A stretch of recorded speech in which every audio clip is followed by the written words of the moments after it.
Preeti Krishtel started her career working with low-income communities in India, where she saw her clients suffering and even dying because they couldn't afford life-saving medicine. Krishtel is an advocate for a more equitable healthcare system, and tonight she gives her brief but spectacular take on the importance of building a global system that works for all.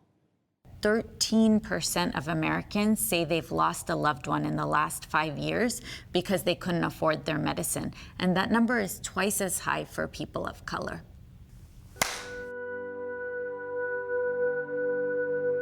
When COVID hit, I think a lot of people were taken by surprise. And for us in the Access to Medicines movement, we've been on the front lines of every epidemic and pandemic of the last 30 years. And we knew what was coming.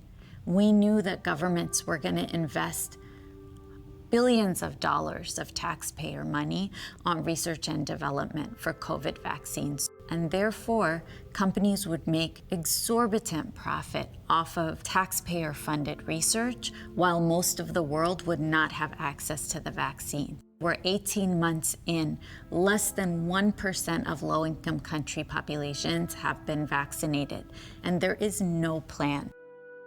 I grew up with a dad who worked in the pharmaceutical industry as a scientist. Every time he made a discovery, he would get a patent, and then that patent would get framed and go up on the wall in our house.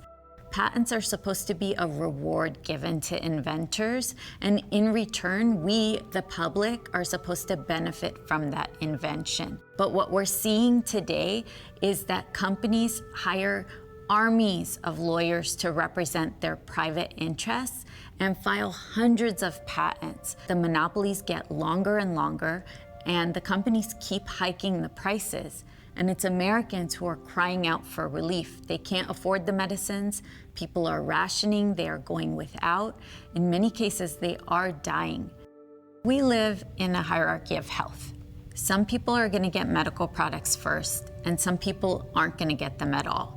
We saw that with COVID when the tests and the treatments first started coming out. That's how the system essentially works. A more just and equitable system for pandemics would ensure that in every region of the world, we could develop, manufacture vaccines and other medical products and get them to every country who needed them as quickly as possible. And that's what's going to be needed, not just for COVID in the next 3 years, but for every pandemic that is yet to follow. We could save twice as many lives if we worked collaboratively instead of competitively. And as variants continue to emerge, we are going to start to really be faced with that hard truth that none of us are safe until all of us are safe. My name is Preeti Krishtel, and this is my brief but spectacular take on the importance of building a global health system that works for all. And you can watch all of our brief but spectacular episodes at pbs.org/newshour/brief.